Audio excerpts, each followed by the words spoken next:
प्रत्याशी सोनीपत, पार्टी का नाम लोकतंत्र सुरक्षा पार्टी, पूर्व सांसद राजकुमार सैनी जी के नेतृत्व में मैंने दिल्ली नरेला विधानसभा से भी चुनाव लड़ने की हिम्मत की। 2 चुनाव लगातार मैंने लड़े। करोड़ों रुपया जो है सरकारी नौकरी छोड़कर करोड़ों रुपया मैंने चुनाव में लगाया और मुझे भारत का पूरा इतिहास तभी समझ में आया। एमएससी की मुझे कुछ पता नहीं था भारत के बारे में, लेकिन जब मैंने चुनाव लड़ा तब मुझे यहाँ की जातिवाद और यहाँ की वर्ण व्यवस्था और यहाँ का भ्रष्टाचार और शिक्षा को क्यों हमारी तलवार शिक्षा पर लटकी रहती है, उसका सवाल मुझे चुनाव लड़ने के बाद ही समझ आया। अभी मुझसे पहले भंते जी जो बात कह रहे थे कि पार्टियां बन जाती हैं और उसके मुख्य जो पद है वो उन्हीं समाज के लोगों को चले जाते हैं। ऐसा इसलिए होता है क्योंकि इस देश में जातिवाद खून में बस गया है। स्वार्थ के लिए राजकुमार सैनी जी ने हर जाति के लोग को प्रदेश अध्यक्ष बनाया, लेकिन जैसे ही वोट बढ़ता गया और वैसे ही वो दूसरी पार्टी में, बड़ी पार्टी में, भाजपा में, कि भाई देखो ये जो है नेता बन जाएगा, तुम्हें कुछ नहीं देगा और आओ तुम्हें यहाँ पर हम मलाई चाटने के लिए पौधा देते हैं। तो बीजेपी, आरएसएस की जितनी भी शाखाएं आएंगे, बीजेपी होगी, कांग्रेस हो गई, आम आदमी पार्टी हो गई, ये हमारे लोगों को तोड़ाई का काम ज्यादा करती है। हम बनाते कम है और ये तोड़ कटाई का काम ज्यादा करते हैं, इसीलिए हम फेल हो रहे हैं। तो ऐसा नहीं है, वो वर्ग जरूर अपनी सोच लेगा, लेकिन दूसरी जो जाति है वो सोचती है ये क्यों आगे हो रहे हैं, यादव ही भर रहे हैं, सैनी भर रहे हैं, जाट भर रहे हैं, अरे छोड़ो इनको, ये क्या देंगे, कुछ नहीं देंगे, ये भी अपने लोग भर देंगे। चलो बीजेपी में आज उसकी सरकार है, तो पार्टी जो बना रहे हैं उनका कोई कसूर नहीं है।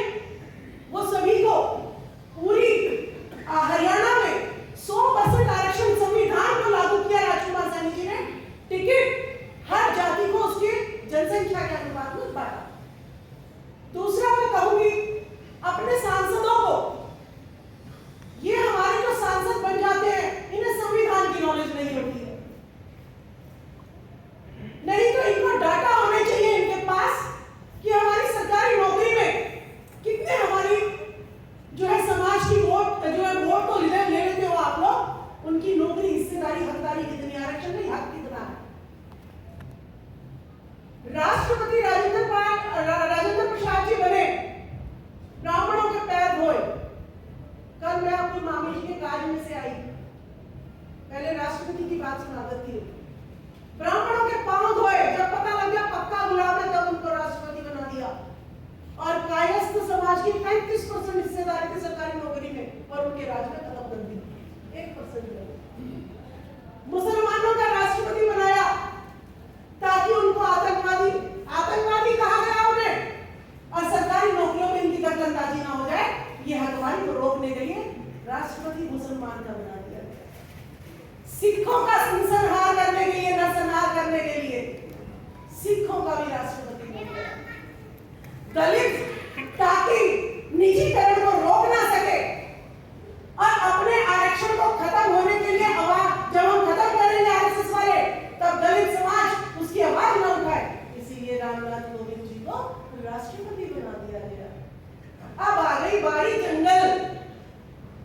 जंगलों की जमीन की, अब इनको भी तो निजीकरण करना है, अंबानी, अडानी, टाटा, बिरला को देना है। तो अब चेहरा आ गया है हमारी आदिवासी महिला का, जो जी सर करेंगी।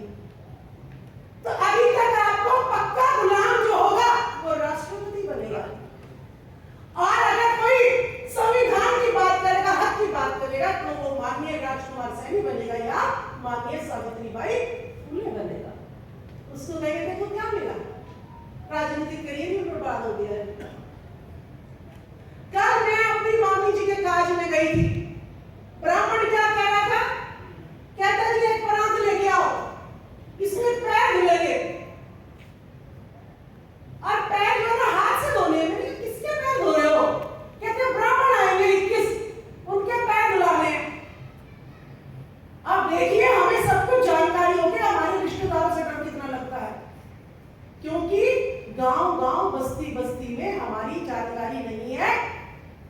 सच्चाई क्या है? ये इनका पेशा है मूर्ख बनाने का। कहते जी हाथ से महिलाएं धोएंगी पाँव। अरे मैंने कहा ग्लास से पानी डाल देना, धुल जाएंगे पाँव। फिर कहते जी ब्राह्मणों के सामान लेके आओ, 11-21 ब्राह्मणों का तो सामान देना है।